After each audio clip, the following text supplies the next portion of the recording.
बालक इस मार्ग पर निकल ही पड़ा है। शायद अब इसे रोकना उचित नहीं। यही सोचकर वे अनिरुद्ध को लेकर काशी में अपने एक परिचित आश्रम पहुंचे।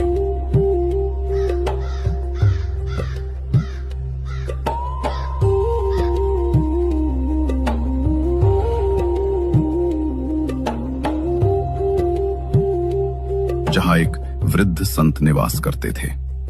उन्होंने संत से कहा, बाबा जी, यही मेरा बेटा है। कहता है सन्यासी बनना चाहता है। कृपा करके इसे अपने पास कुछ दिन रख लीजिए। देखिए क्या ये राह इसका है भी या नहीं। रहने दो इसे मेरे पास।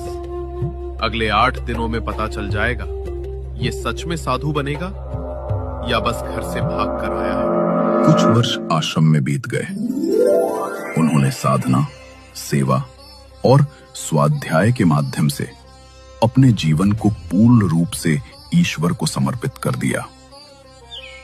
धीरे धीरे उन्होंने एकांतवास का संकल्प लिया और गंगा तट पर रहकर जप और ध्यान में लीन हो गए। उनका नियम अत्यंत सरल पर गहरा था।